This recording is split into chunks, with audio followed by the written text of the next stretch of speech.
Тили-тили-бом, закрой глаза скорее. Кто-то ходит за окном и стучится в двери. Тили-тили-бом, кричит ночная птица. Он уже пробрался в дом, к тем, кому не спится.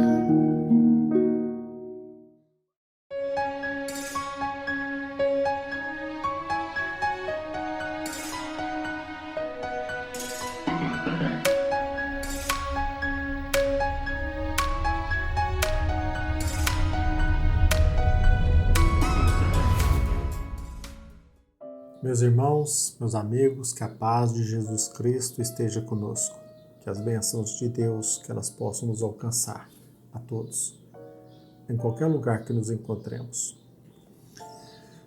Hoje, meus irmãos, eu vou dar um exemplo para vocês, se vocês me permitirem, como é o processo do meu estudo, como eu faço para estudar qualquer livro, qualquer tese que seja.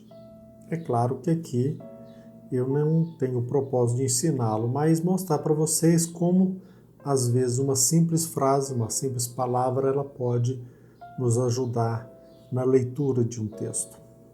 Atenção, cuidado, o devotamento, sobretudo o interesse, são pressupostos indispensáveis para um aproveitamento no estudo, sobretudo ao estudarmos a doutrina espírita. Eu quero dizer para vocês que, de cada estudo, eu procuro estudar as consequências, os resultados, as conclusões, para que seja, de fato, aplicado na minha vivência diária.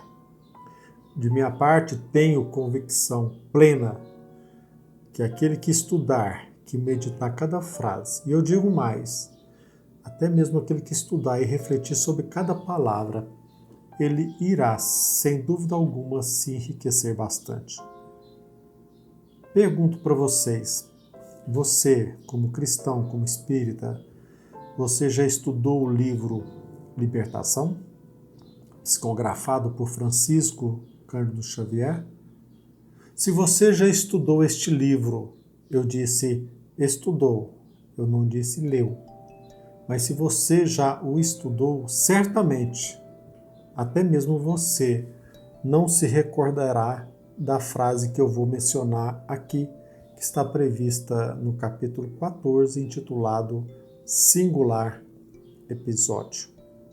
Porque por mais que estudemos, algo não quer dizer que nós guardemos, registremos toda a leitura em nossa mente. Mas esta frase, ela me traz até hoje ensinamentos profundos. No capítulo 14 tem uma frase que diz mais ou menos assim: sou amigo dos amigos, não obstante os riscos da empresa. Repito, até mesmo você que estudou certamente não irá se recordar. E se recordou, meus parabéns. Agora, se nós encontramos dificuldade de lembrar desta frase, quem estudou imagina quem apenas leu. Agora eu faço uma pergunta para você que se recorda. Você sabe quem pronunciou esta frase? Você se recorda? Esta frase ela foi dita por um obsessor a outro. Esta frase foi dita por Leôncio, a Saldanha. Irmãos nossos que trabalhavam até então para levar à morte Margarida. Ambos, estes nossos irmãos, faziam parte de uma equipe das trevas e eles se encontravam verdadeiramente comprometidos na derrocada da obsediada Margarida. Antes de esclarecer Leôncio sobre a sua renovação espiritual, o outro obsessor Saldanha disse ao seu comparsa: Leôncio, nosso projeto mudou e eu conto com a sua ajuda, com a sua colaboração. Depois de rápido esclarecimento sobre a sua decisão em desistir da empreitada criminosa de matar Margarida, Saldanha questionou Leôncio sobre o seu propósito de interromper o processo obsessivo. Poderemos contar, Leôncio, contigo? Diante desta pergunta, Leôncio, quase que de forma incontinente, respondeu: perfeitamente. Sou amigo dos amigos, não obstante os riscos da empresa. Desta frase eu tiro ensinamentos profundos que, repito, quero compartilhar com vocês. A meu ver, esta frase contém profundos ensinamentos. Assim, compartilhando estes frutos, estes ensinamentos que me são úteis à vida pessoal, espero que você tire um proveito. Como nós iremos explicar num dos vídeos que vem a seguir, verdadeiramente nós não poderíamos adotar de forma rigorosa a palavra organização criminosa. Mas nós não podemos deixar de reconhecer, meus irmãos, de que existe sim, nos empreendimentos delituosos, coerência no atuar e sincera cumplicidade no agir. Não resta dúvida de que em todo e qualquer empreendimento, seja lícito ou ilícito, faz-se necessário contar com a compreensão, com a confiança dos envolvidos na tarefa. Veja bem, meus irmãos, um obsessor, quer dizer, um irmão nosso trabalhando em torno de um projeto perverso ou trevoso, ele usou a palavra amigo. E confesso de minha parte que não tenho testemunhado como esperava a vivência desta palavra nos agrupamentos religiosos, nas instituições cristãs. Noto até mesmo que nas casas espíritas os companheiros não se envolvem sinceramente no objetivo alcançado, muito menos procuram fomentar esse laço profundo a quem nós denominamos de amigo. Se nós, por outro lado, formos estudar os livros que, por exemplo, tratam das revoluções sanguinolentas, nós encontraremos sim nestes livros termos como companheiros, camaradas, entre aqueles que se envolvem em empreendimentos revolucionários, alguns deles, se não a maioria, sanguinolentos. Mas entre nós cristãos, nós falamos muito em irmão. Mas eu pergunto, na realidade, nós temos dado testemunho sobre este vínculo? Nós temos dado testemunho do que seja a palavra amigo? Não podemos esquecer que todo ser humano é falha. Por mais que sejam sinceras as nossas intenções, é natural que nós nos equivoquemos. E também sabemos que o nosso compromisso maior é com a causa, com o objetivo, com os princípios. Mas eu pergunto, como precisar o princípio maior? Como destacar o interesse maior? Nós podemos nos equivocar nesta empreitada. Por melhor que seja a sua intenção, por melhor que seja a minha intenção, seja como dirigente, como encarregado, como presidente, ante o menor equívoco desta pessoa, o que acontece? Geralmente os seus companheiros, os seus irmãos, os camaradas abandonam, fogem. Meus irmãos, é muito difícil. Nós precisamos convir que é muito difícil mesmo alguém dizer o seguinte: acho, presidente, acho, dirigente, que deverias abraçar um outro caminho, mas confio nos seus propósitos, nos seus objetivos e quem sabe não seja eu que me encontre equivocado. E desta forma, estou contigo nesta empreitada, mesmo conhecendo os riscos do empreendimento. Desta forma, podes contar comigo. Em regra, o que acontece? Ante o público, mostra-se unido, no silêncio do atuar, nas conversas secretas, atua como verdadeiro inimigo, como um traidor. Ante o público, abraça, entretanto, na intimidade, no silêncio, ocorre verdadeira apunhalada pelas costas. E tudo em nome de uma causa, às vezes, e causas dignas. Isso, meus irmãos, a gente não vê apenas nos agrupamentos políticos, não. Qualquer tipo de reunião.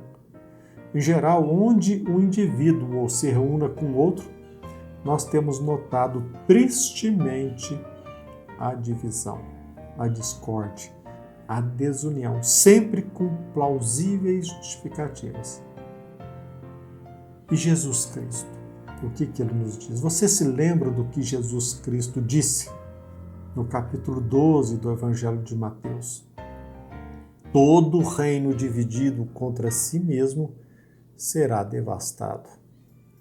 E toda cidade, casa, dividida contra si mesma, ela não subsistirá. A gente nota que grande parte dos nossos irmãos trevosos eu tenho notado que eles conhecem muito mais o Evangelho do que nós. Eles tiram mais subsídios da mensagem de Jesus Cristo, até mesmo no empreendimento dos seus propósitos malignos. Salta aos olhos, meus irmãos, que até mesmo nas tarefas em prol do crime, os criminosos procuram se manter unidos pelo propósito que eles abraçaram. Eles têm ciência de que sem união, sem comprometimento, sem companheirismo, nenhum projeto terá êxito. Mesmo vivendo entre cobras, eles não descuidam, geralmente, deste compromisso. Vocês entendem agora, depois daquilo que eu estou dizendo, o motivo desses nossos irmãos envolvidos nas malhas do crime, eles investirem tanto em desinformação, em desunião, em fomentar a discórdia entre os irmãos sinceros em busca do bem? Nós percebemos então que através de uma leitura desta simples frase, nós obtemos valiosos ensinamentos para a nossa vida diária. Destaco que desta simples frase, outra regra de viver tem me ajudado bastante. Meus irmãos, mesmo que se determinada pessoa se mostre simpática, sorridente, elogiosa, eu coloco-me de vigília diante de uma astúcia no seu comportamento, perante, sobretudo, uma insignificante fofoca. Como cristãos, nós devemos sim discernir para proteger a nós mesmos, para proteger a nosso lar, para resguardar os interesses do nosso empreendimento. Nós precisamos aprender a conviver e a nos proteger. Não digo que de minha parte irei me distanciar socialmente desta pessoa. Não, quem sou eu para julgar os outros? Mas eu tenho o dever de discernir para que eu possa me proteger. Apenas ficarei atento, muito mais atento. Mas, repito, não se trata de um julgamento pessoal, mas de uma forma de me proteger emocionalmente, de proteger a mim e até mesmo a minha família, o meu grupo. Aumentarei, sem dúvida, a vigília. Isto é certo. Muitos irmãos que querem o nosso mal por um equívoco que abraçaram. Nós não podemos esquecer que eles procuram se insinuar, se envolver, se infiltrar em nosso lar, em nossa família. E como não poderia ser diferente em nossa empresa. E geralmente vocês hão de convir comigo. As pessoas fofoqueiras, sobretudo as sutis.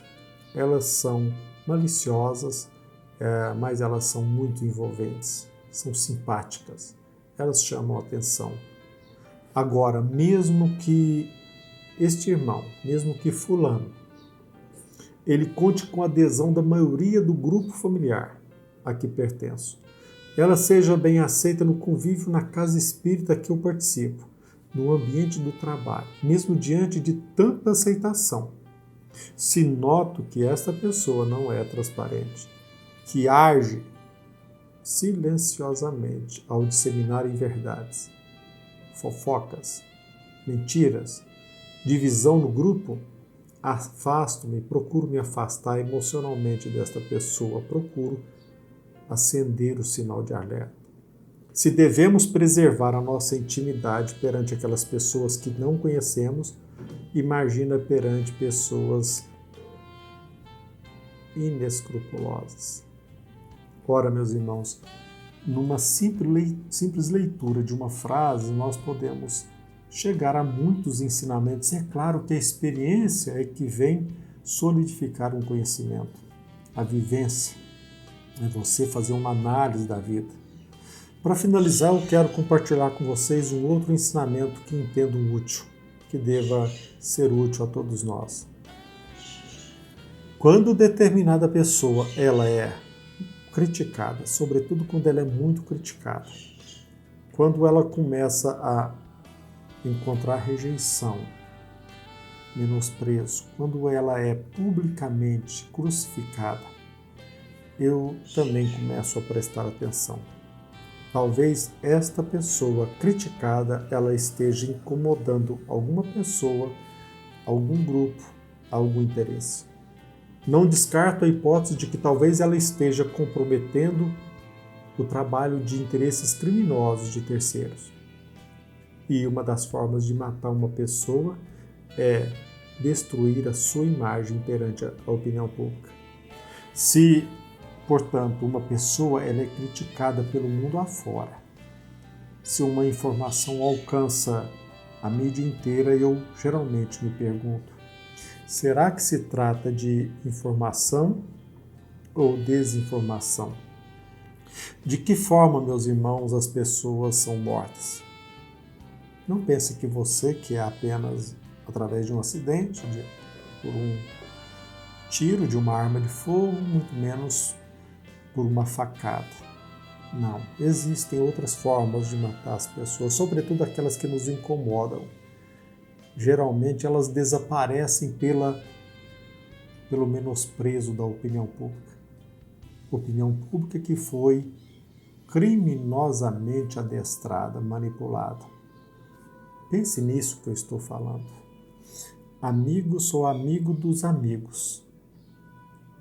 Quando uma pessoa ela não obedece a princípios, quando ela passa por cima dos outros, fique atento. Ela fará todo o possível para destruir quem quer que seja. Pense no que eu estou dizendo, mas para finalizar agora mesmo, eu peço, pense principalmente no que Jesus Cristo disse no mesmo Evangelho de Mateus, no mesmo capítulo 12. Mas eu vos digo que de toda palavra ociosa que os homens disserem, hão de dar conta no dia do juízo. Porque por tuas palavras serás justificado, e por tuas palavras serás condenado. Jamais esqueçamos desses ensinamentos e procuremos adestrar a nossa fala com respeito, que essa simples faculdade de comunicar algo, de compartilhar as nossas ideias, de compartilhar as nossas intenções, a responsabilidade que temos ao disseminar algo, ao nos referir a determinada pessoa e, sobretudo, jamais esqueçamos daquele que sempre esteve conosco, muito embora o perigo que se mostre conviver ao nosso lado, ante a periculosidade das nossas intenções. Mestre dos mestres, Ele conhece as nossas enfermidades. Precisamos, acima de tudo, no processo de autoconhecimento, entrar em contato com nossas intenções e perceber da necessidade de nos proteger diante da malícia do próximo, que geralmente está dentro de nós também. Que Jesus nos abençoe sempre e Deus esteja conosco.